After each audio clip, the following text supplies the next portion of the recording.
Hello everyone. I wish you all a very warm welcome, marhaba, to today's session. If you have been watching the PMP series, you will know this is the third program that we are conducting on it.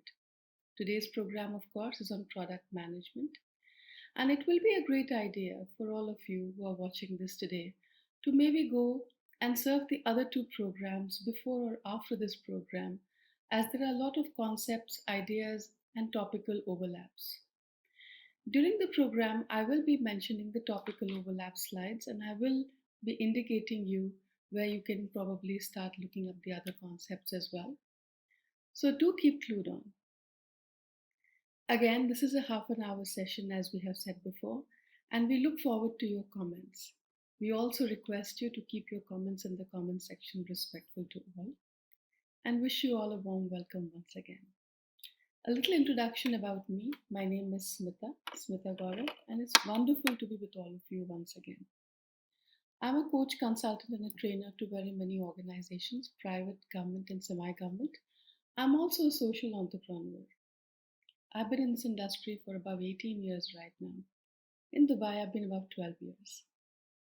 Let us now start with the program.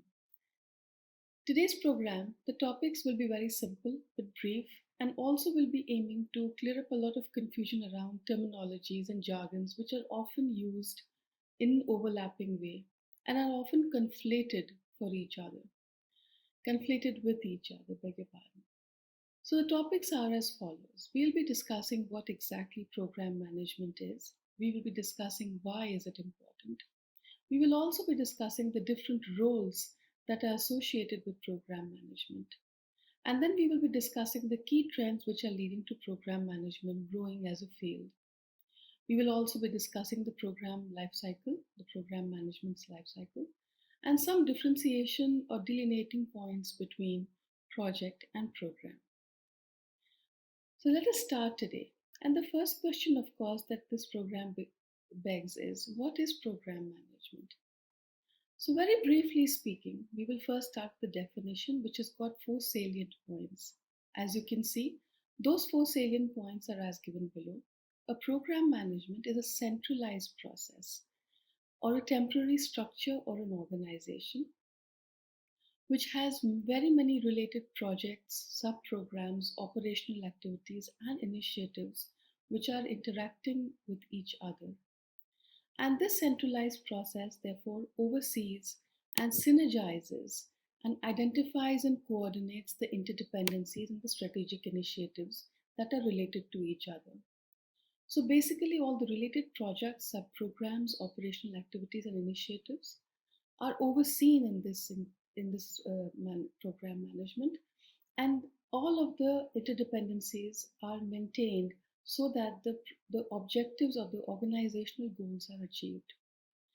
These objectives are supposed to be providing a greater value or benefit that are otherwise unavailable if each of these projects were individually managed.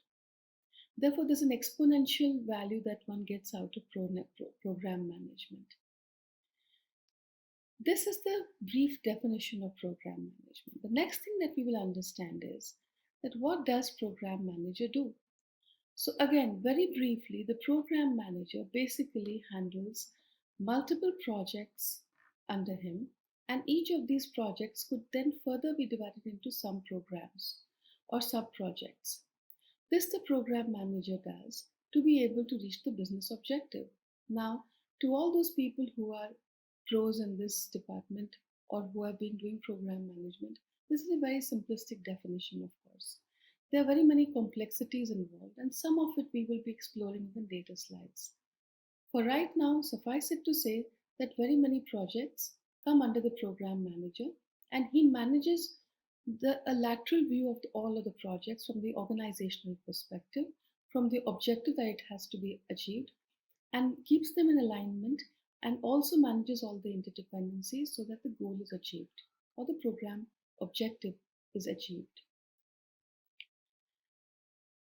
So the role of the program manager actually becomes a very, very lateral and a very broad based one, and therefore it can be summarized as these three quadrants that we have over here, which is it can become daily program management, it can be defining of program control, it can be managing the program budget, it could be managing the risk and the corrective activities around it, it could be also, like we said, the project interdependencies and managing utility resources. The program manager also manages the stakeholder engagement, aligning all the deliverables and justifying the expenditure. So really, it's a whole gamut of roles that the program manager is essaying. And in the later slides, we will discuss the other roles which are also present in program management so as to facilitate the attainment of an objective. So what we have discussed right now is that what a program management actually is, wherein it is a process, a centralized process, which handles effectively streamlines, coordinates, identifies, and synergizes various projects, sub-projects, sub-programs which are actually linked to each other so as to create a greater value than if they were managed individually. And therefore, it's an exponential value proposition. This is what the program manager does, is that he manages all the budgeting, all the costing, all the risks, all the stakeholder engagement, all the daily program management activities, and the interdependencies, the utility resourcing. All of that fall under the program manager's ambit. Before we go into the program management in a more detailed manner, it's vitally important that we understand these three concepts of portfolio, program, and projects. Oftentimes, people confuse one for the other and they're conflated for each other, and there's a lot of overlap in the way they are understood. A little bit of definition and understanding will help us to understand the later slides. So, the portfolio is basically a group of programs. The portfolio is a group of programs which could have different names and is managed towards an organizational objective. In the hierarchy of things, the portfolio is a bigger element than the program. Program is a group of projects managed towards an organizational strategy. And projects, they are temporary efforts to realize a goal like a product or a service or an output. We will understand this a little more in depth in the later slides. Let us first understand what is the difference between a project and a program. So the three domains across which project and program differ are uncertainty, change, and methodology.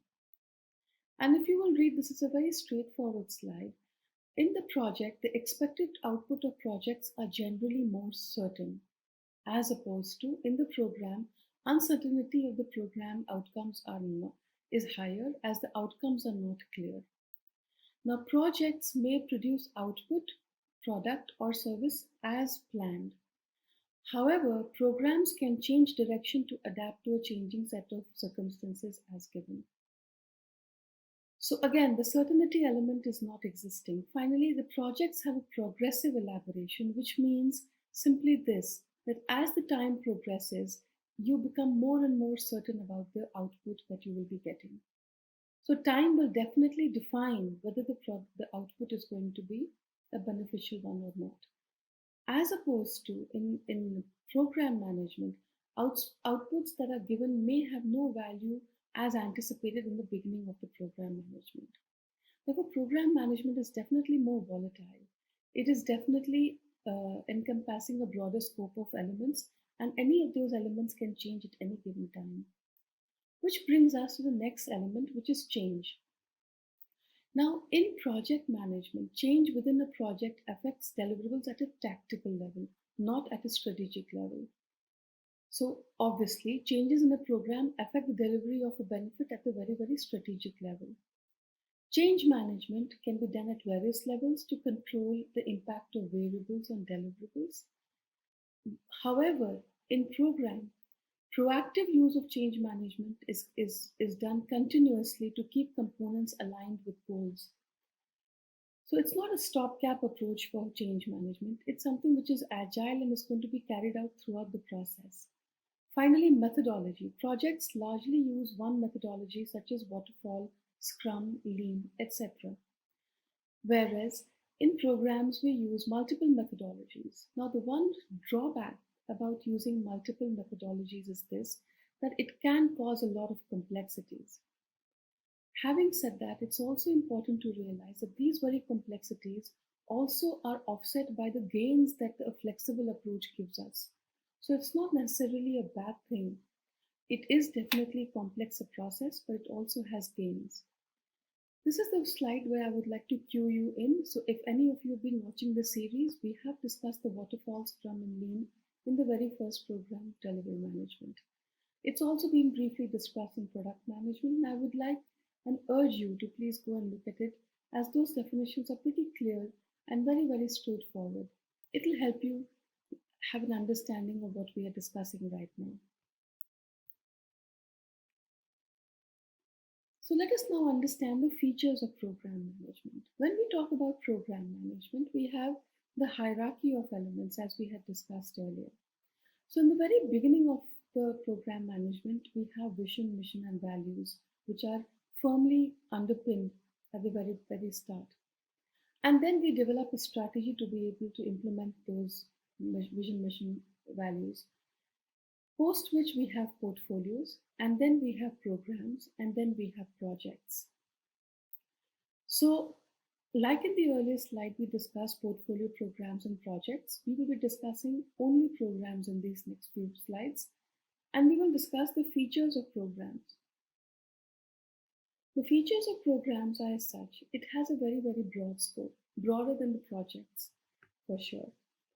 It's also very, very long term, so it is not a year or two, it could be in multiple years. It has senior stakeholder engagement. That means that the senior stakeholders are involved in the deciding of the program. And then later on, we will discuss the roles where senior stakeholder engagement is discussed as well. It's also tied to the financial calendar, so there are definitely financial objectives and strategic objectives that it has to achieve. And finally, and a little before the finally rather, strategic role and guidance provided to the projects. While project management is a highly tactical role, programs are strategic, and therefore they often are providing role and guidance to the projects. In fact, it is not unusual for very many project managers to be reporting into the project program managers. As we had discussed in the earlier slides, the program manager will be involved with various project managers. These would be engaging with them either for strategic support or for guidance, or as a dotted or a regular line of reporting for everyday purposes and for the final outcome. So now what is a program and what does it look like? So a program is basically, like we discussed, a bunch of different projects, sub-programs and activities and initiatives. This could be very many things. For instance, if we talk about civil works, it could be a hospital, academics, and roadworks. Now, under roadworks, we could have bridges and we could have streets and highways. Under academic, we could have schools or colleges. So the civil works as a whole becomes a program, whereas the academics and the roadworks, etc., become the programs and the sub-programs, or the projects or the sub-projects or activities or initiatives. This is again a very, very simple definition being made so as to be able to put it into a nutshell for all the people who are watching who are new to this entire PMP. So like we said before, program is a group of related projects and subprograms and activities which in a coordinated manner interact to obtain benefits not available from managing them individually.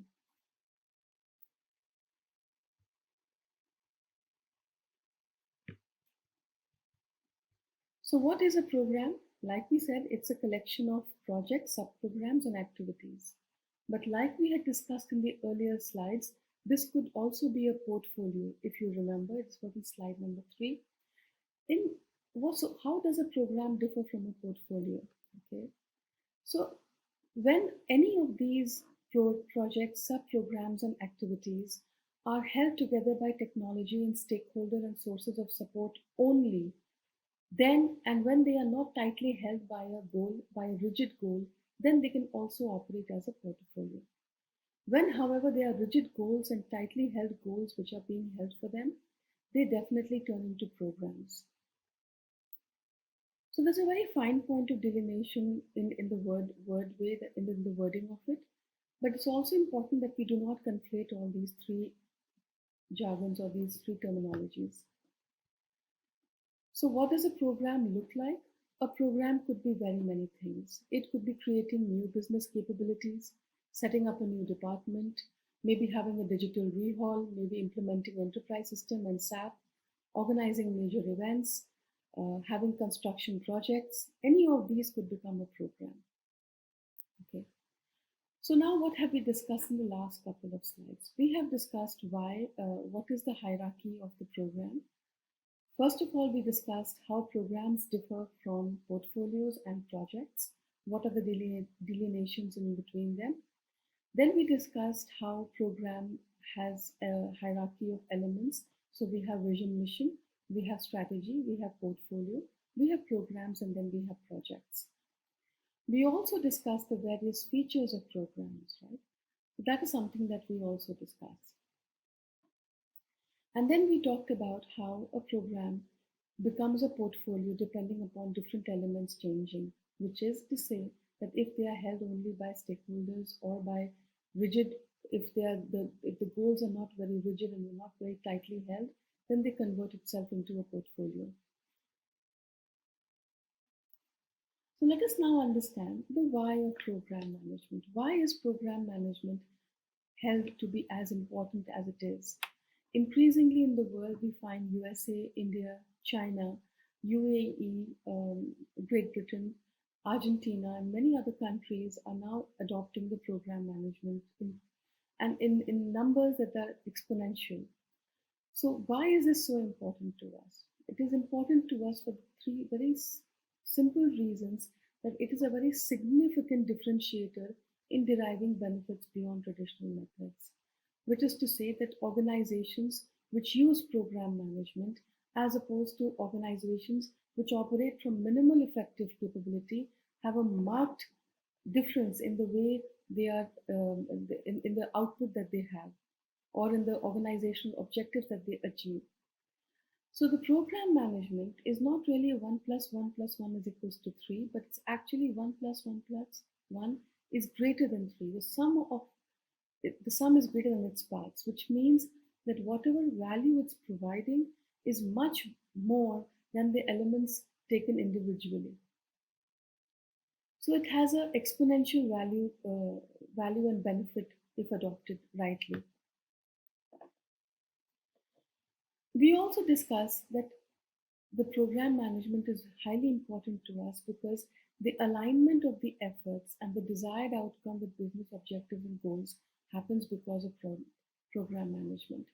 We live in a very agile, volatile, dynamic world where people and workforces and entities are operating from different continents across different timelines with different skill sets, and there are so many variable factors.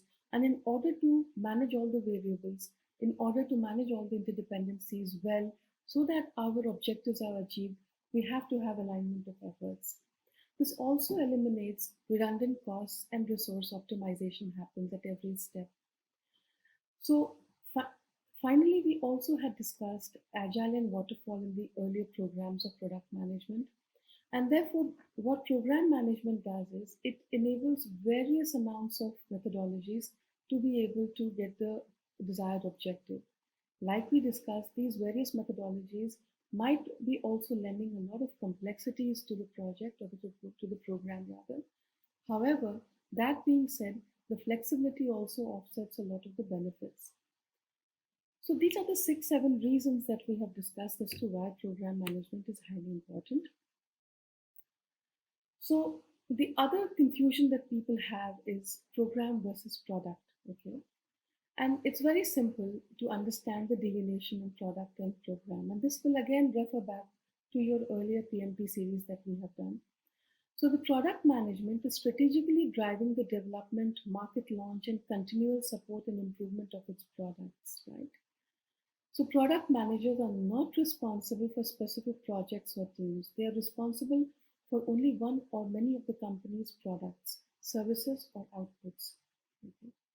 So, the product manager basically asks, why am I doing this? What value will it lend, etc., etc. Whereas the program management involves identifying and coordinating the interdependencies amongst projects, products, and other important strategic initiatives across an organization. So the program manager actually asks, what will what will I deliver and when will I deliver and how will I deliver? Two very distinct questions that they are asking which drives the entire work. So now let us also discuss the trends which are propelling the program management. And these are very simple.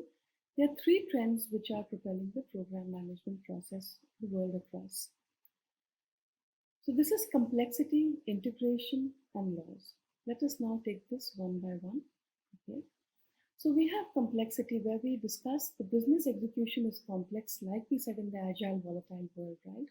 And therefore, when systems and people are working together, the fueling of the size, stake, and difficulties takes place.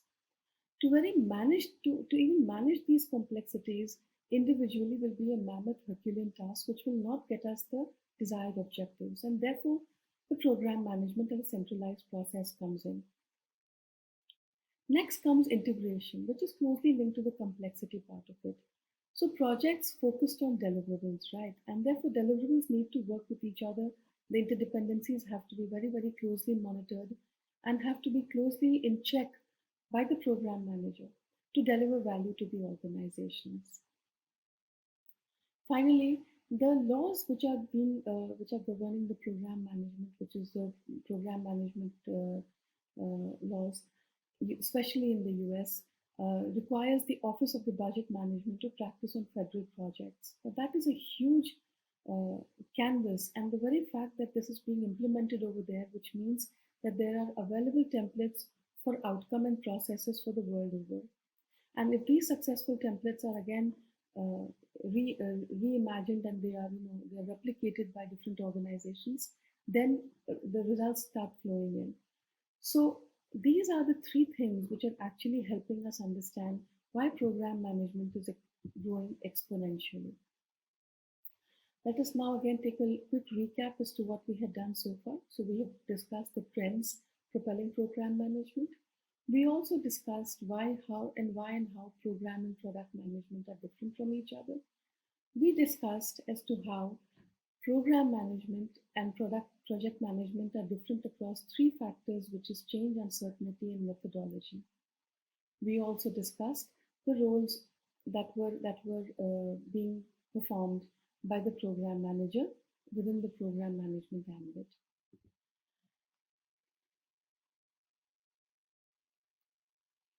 So the program lifecycle management is one of those frameworks in which we are able to understand how program lifecycle management works from end to end.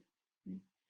So this has got various many stages to it, and we will take this slide a bit slowly and easily.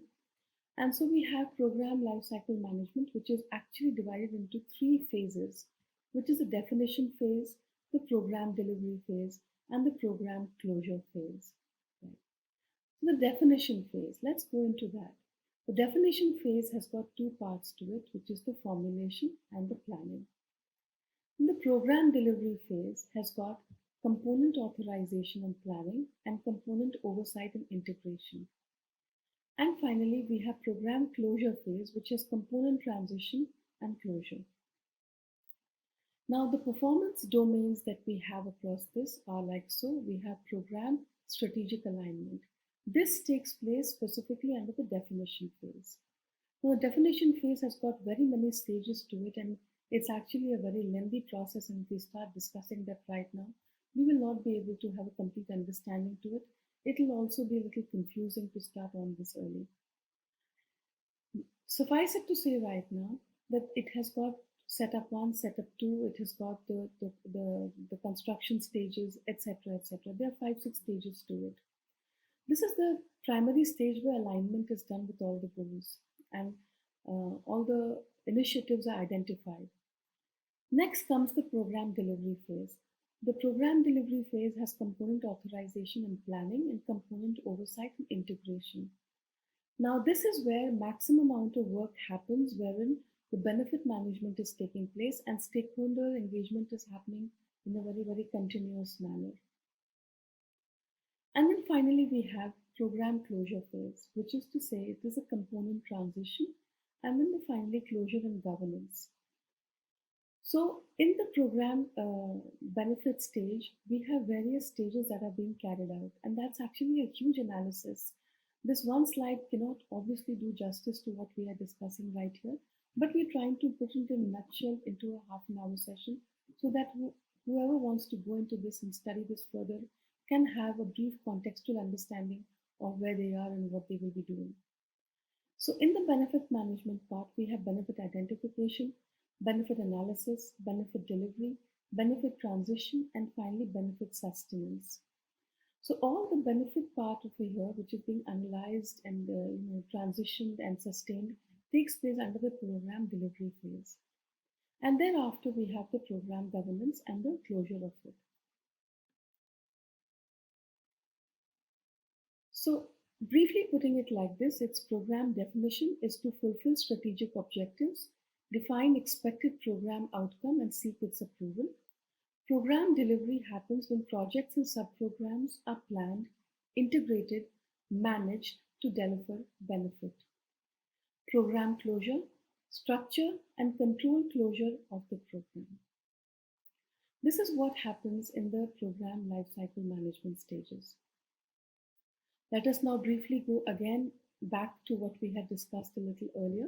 So we have discussed from the very beginning, we have discussed what program management is all about, what are the program manager's roles, and what does the meaning of the project, program, and product mean to us, and how are they different in their different aspects. We also spoke about the elements of program management where we understood where in the hierarchy and in the scheme of things does program come. So we have vision, mission, values, we have strategics, then we have portfolios and programs, and then projects. We further made a delineation between project and program as to how they are different between methodology for certainty and for change purposes, how across these three domains they are completely different, even though they have some overlapping similarities with each other. We then discussed how program management is different from product management, which is often one place where people get confused with. And then we also discussed the various trends that are taking place in the modern day world, which are actually propelling and fueling product management. We discussed the features of program management,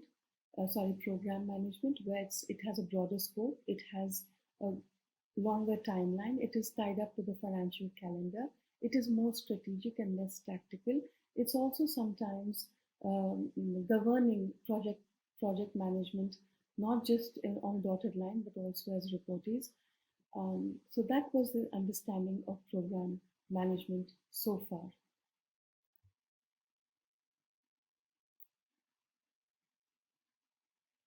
The other roles in the program management are also very, very critical.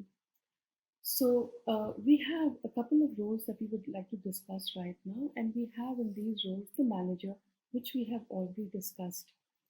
We would now like to discuss the sponsor role. Now, who is the sponsor? The sponsor is the person who has the brainchild for this business. It could be a digital rehaul, it could be a new project, it could be a new department. And so the sponsor is really the owner of the idea that has actually taken place so as to cause us to have a program management process to take place. Now, this person's role is exceedingly important because he waves off all the budgeting, he allocates all the funds, he authorizes its initiation process, he interfaces with the senior stakeholders to understand what the requirements are, and he also understands that what the outcome should be, and he cascades the same down to the department as a whole. So really the sponsor is the most senior most person in the entire hierarchy, and he is the person who is establishing the vision, mission, values, if you will remember that slide, and the strategics over there, right? So that is the sponsor. Let us now understand What is the SRO? So the SRO is the senior responsibility owner, okay, and he's the person who takes the responsibility for the entire for the next in line after the sponsor. And what does he do? He does the owning the program's brief and business case. He ensures that the program is meeting all its objectives and deliverables. He understands that what are the next steps after the sponsor has initiated the process to be able to be carrying out the objectives of the organization. So this SRO is also a senior person and he's appointed by the sponsor and he's the recognizable leader of the project or the program as we know it, and he or she directly reports to the sponsor. Now, if we understand that this person is also responsible for having a lot of stakeholder engagement with the senior stakeholders, and he monitors the program at a higher level, stepping in wherever necessary. Okay, securing of the funds, etc., is also his job role. So these are the two people who are also are now in the other roles apart from the manager role that we have discussed earlier. And we have already discussed the project manager, and now we will finally be discussing the business change manager. So the business change manager might be, so the SRO might be championing the entire agenda of the sponsor, but it is actually the business change manager who's responsible for the variations that take place on a daily basis, and he takes ownership for that. So, what we mean by that is that the business change manager is responsible for overseeing the business as a whole for the goals to be achieved. Rather than everyday management of the program, the BCM cares about ensuring that the program actually realizes the stated business.